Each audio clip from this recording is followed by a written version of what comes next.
Assalamualaikum warahmatullahi wabarakatuh.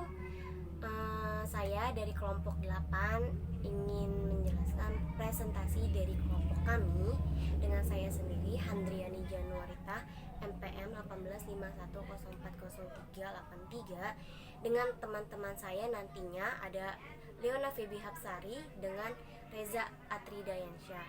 Nah, kita bertiga akan menjelaskan tentang materi dari rasio profitabilitas. Nah, namun sebelum ke hal selanjut lebih mendalam, saya akan kasih tahu dulu dasar dari rasio profitabilitas dan materinya apa aja sih yang ada di dalam rasio profitabilitas tersebut. Dan yang pertama, secara umum definisi dari rasio profitabilitas tersebut. Yang kedua ada dari manfaatnya, ketiga jenisnya, dan yang keempat profitabilitas tersendiri.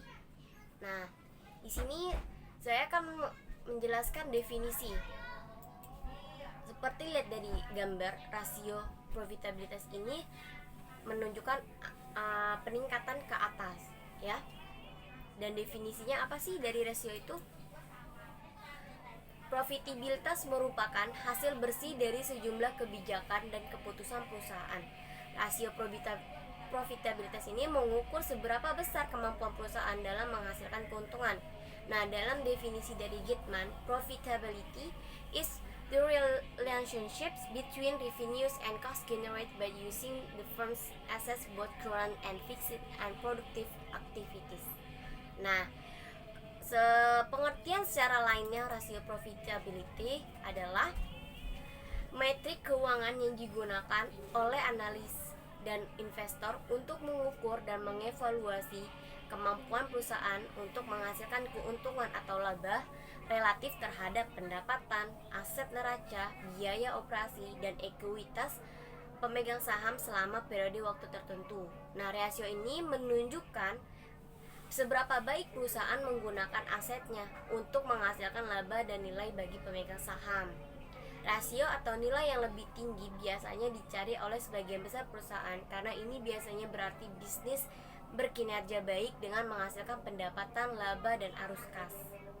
Setelah kita mengetahui tentang definisinya, kita akan mengetahui tentang manfaat dari rasio profitabilitas tersebut. Manfaat dari rasio profitabilitas ada 5. Yang pertama, mengetahui pasti laba atau keuntungan dari sebuah perusahaan dalam periode waktu tertentu. Kedua, menjadi tolok ukur dalam penilaian yang dilakukan bank atau investor kepada perusahaan. Dan yang ketiga, memahami efisiensi dari sebuah bisnis.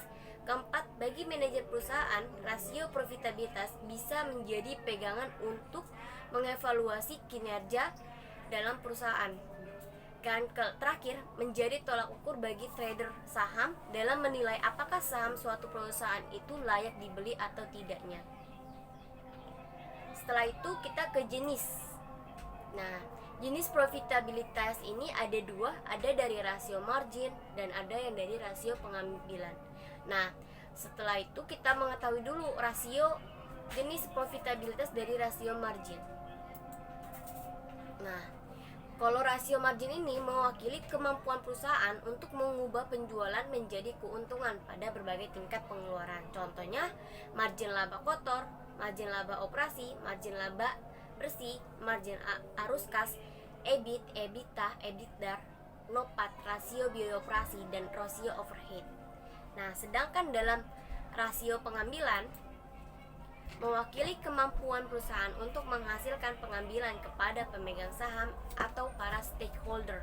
Contohnya, pengambilan aset, laba atas ekuitas, pengambilan tunai atas aset, pengambilan utang, laba atas laba ditahan, laba atas pendapatan, laba yang disesuaikan dengan resiko, laba atas modal yang diinvestasikan, dan laba atas modal yang digunakan. Nah, setelah itu ada profitabilitas. Apa ini? Kenapa dikasih namanya dengan profitabilitas? Nah, di sini rasio profitabilitas yang sering umum dipakai antara lain ROA, ROE, NPM. Dan ini akan dijelaskan oleh teman saya selanjutnya. Nah, namun seperti kalian ketahui dulu bahwa ROA, ROE, dan NPM ini termasuk dalam jenis rasio di dalam rasio pengambilan. Nah, karena materi saya di sini mengetahui lebih detail tentang ROA, ROE, dan NPM, nah akan dijelaskan oleh teman saya bernama Saudari Leona. Leona Febiepsari selanjutnya akan melanjutkan materi tentang rasio profitabilitas yang umum dipakai. Yang pertama ada ROA.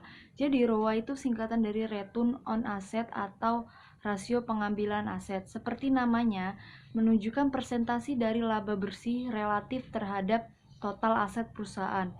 Rasio ROA secara khusus mengungkapkan berapa banyak laba setelah pajak yang dihasilkan perusahaan untuk setiap nilai dari aset perusahaan yang dimilikinya. Rasio ini juga mengukur intensitas aset bisnis. Semakin rendah laba per nilai aset, semakin intensif aset perusahaan dianggap. Perusahaan yang sangat intensif aset memerlukan investasi yang besar untuk membeli mesin dan peralatan untuk menghasilkan pendapatan. Contoh industri yang biasanya sangat padat aset yaitu meliputi layanan telekomunikasi, produsen mobil, dan jalur kereta api.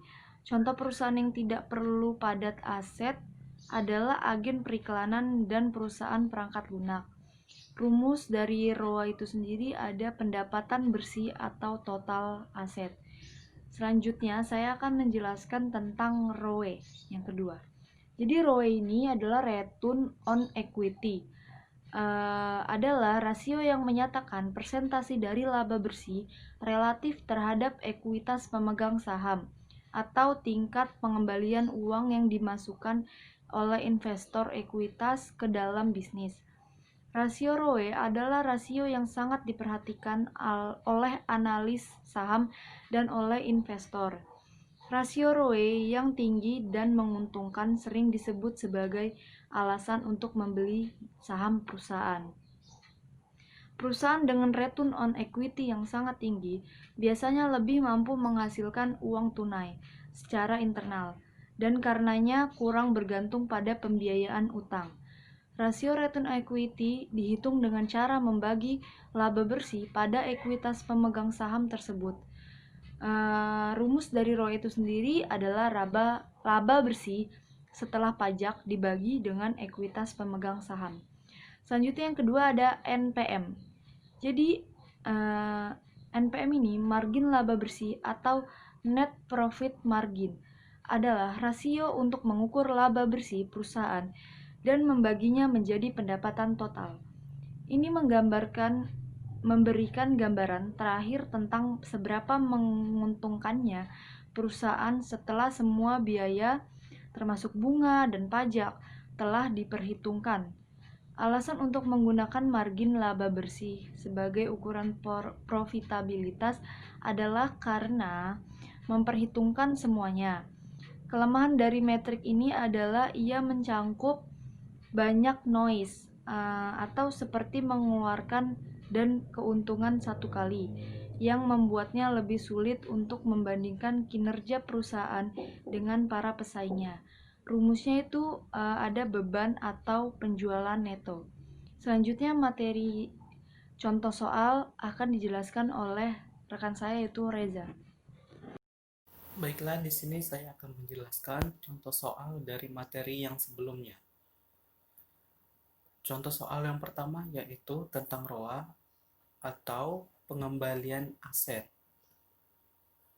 Contoh soalnya yaitu berdasarkan laporan keuangan per tanggal 31 Desember 2017, laba bersih atau net income PT Waskita Karya Perso Tbk adalah 1,713 triliun, sedangkan total aset ialah sebanyak 61,433 triliun. Berapakah jumlah ROA atau Return on Asset, tingkat pengembalian aset PT Wasika Karya Perso Tbk? Maka yang pertama yaitu kita masukkan rumus terlebih dahulu. Rumus dari ROA ini ialah laba bersih setelah pajak dibagi total aset. Maka hasilnya yaitu 1,713 triliun dibagi 61,433 triliun. Maka hasilnya yaitu sebanyak 2,7 79%. Maka ROA PT Wasika Karya Perso Tbk dengan kode emiten WSKT ialah sebesar 2,79%. Dan contoh soal yang kedua ialah tentang ROE.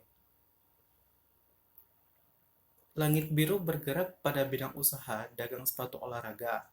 Modal awal dari para investor pada tanggal 31 Desember 2018 yaitu sebesar 600 juta.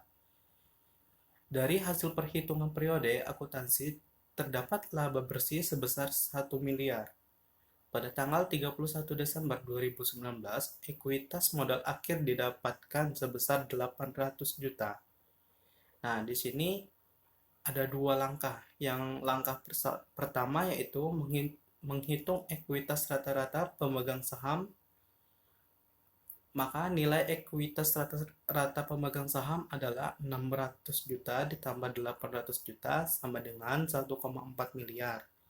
Jumlah tersebut dibagi dua yaitu menjadi 1.400.000 per 2 atau dibagi 2 sama dengan 700. Dan langkah keduanya yaitu menentukan besaran ROE laba bersih atau SEAVG dikali 100% sama dengan 1 miliar dibagi 700.000 dikali 100%, maka hasilnya yaitu 142%. Hal tersebut berarti setiap pemegang saham akan memperoleh laba sebesar 142% dari nilai uang yang diinvestasikan. Nilai ROE di atas 100% memiliki kelayakan usaha yang baik sehingga apabila menginginkan investasi yang dapat menuai keuntungan, maka perhitungan ROE yang mendekati angka 100%. Dan yang ketiga yaitu NPM atau margin bersih.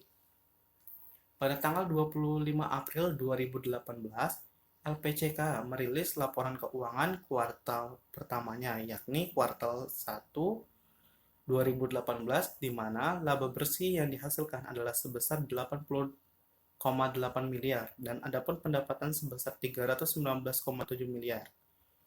Berapakah nilai rasio net profit margin LPCK untuk kuartal 1 2018? Maka rumusnya terlebih dahulu kita masukkan yaitu laba bersih dibagi pendapatan atau penjualan sama dengan 80,8 miliar dibagi 319,7 miliar, hasilnya yaitu 25,27%. Jadi nilai NPM LPCK adalah 25,27% dari total penjualan bersih yang dihasilkan. Itu artinya dari total 319,7 miliar, penjualan LPCK hanya bisa menghasilkan kurang lebih dari seperempat laba bersih saja. Mungkin hanya itu yang bisa saya sampaikan, terlebih terkurang mohon maaf. Sekian, terima kasih. Sekian presentasi dari kelompok kami. Bila ada kesalahan dalam penyebutan kata, kami mohon maaf. Wassalamualaikum warahmatullahi wabarakatuh. Terima kasih.